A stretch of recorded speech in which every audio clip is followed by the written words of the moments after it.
Continuing in Psalms, we come to Psalm 58. Do you speak righteousness, O gods? Do you judge uprightly, O sons of men? No, in heart you work unrighteousness. On earth you weigh out the violence of your hands. Once again, God speaking expressly against the self-righteousness of the Israelites who were trusting in law and judging and accusing his people. And he describes them. He says, the wicked are estranged from the womb. Those who speak lies go astray from birth. Now, yes, on an individual level, this is so true of all of us. This is our nature from birth. We are given to self-righteousness. There is no doubt about it. That is absolutely a secondary application.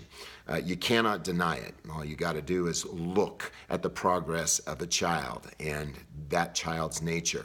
But specifically, this is probably referring to the history of the self-righteous in Israel. You have gone astray from birth. The second God made a covenant with you, you went astray. The second he gave you law, you trusted in law. And that's what we see in the covenant of Adam. What did he do? He ate of the tree of the knowledge of good and evil. That is, he trusted in law.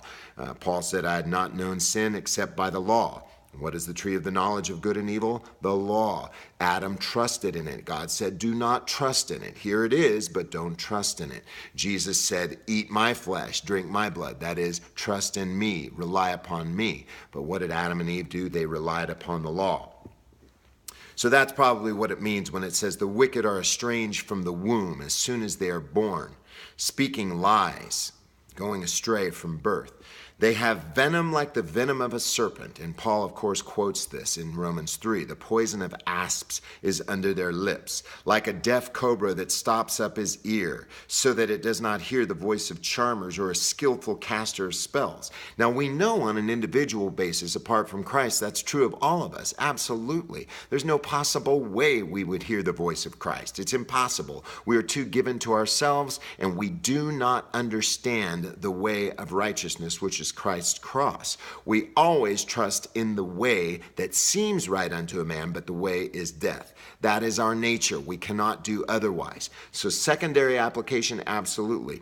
But here he's speaking about the history of Israel. And so God says of the self-righteous, he says to God, "Oh God, shatter their teeth in their mouth." Why shatter their teeth? I don't think he's speaking physically here. I think what he's saying is destroy their tongue. Remember, we have seen from the beginning of Psalms very clearly that the tongue and the teeth are metaphors used to describe the harsh accusatory words of those who trust in self-righteousness and who condemn those who truly believe in God for salvation. So he says, shatter their teeth in their mouth, break out the fangs of the young lions. What an incredible combination the psalmist writes of there. The fangs of a young lion. The lions, remember, the lions, roaring lions, seeking whom they may what? Devour. It's the devouring accusatory words.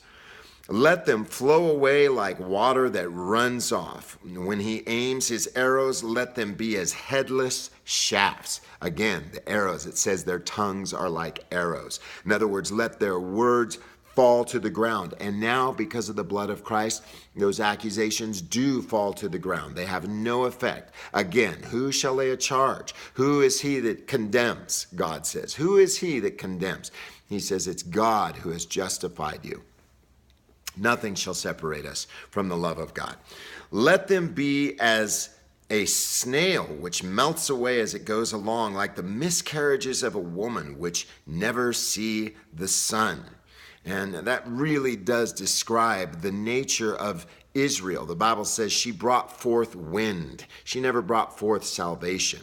Okay, so this miscarriage is Israel just bringing forth death, stillborn, bringing forth wind. There's no salvation in self-righteousness. Before your pots, you can feel the fire of thorns. He will sweep them away with a whirlwind, the green and the burning alike. In other words, that which seems like it's righteous, seems like it's ripe outwardly, right? Outwardly you appear righteous, Jesus says, but inwardly you are filled with dead men's bones, Matthew 23. And of course, he says that the self-righteous bear thorns and briars, Hebrews 6.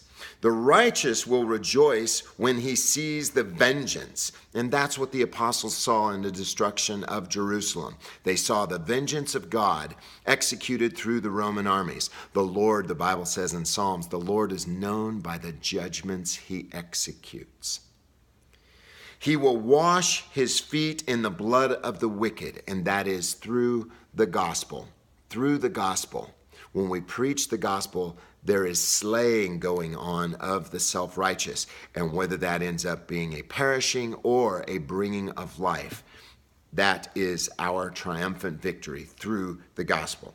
And men will say, surely there is a reward for the righteous, and that reward is Christ.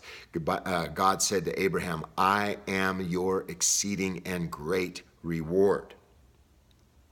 Surely there is a God who judges on earth, and he judges righteous judgment. His name's Jesus, and the righteous judgment is through the gospel, the power of the gospel, the good news. Christ and him crucified sets the standard and eliminates all self-righteousness.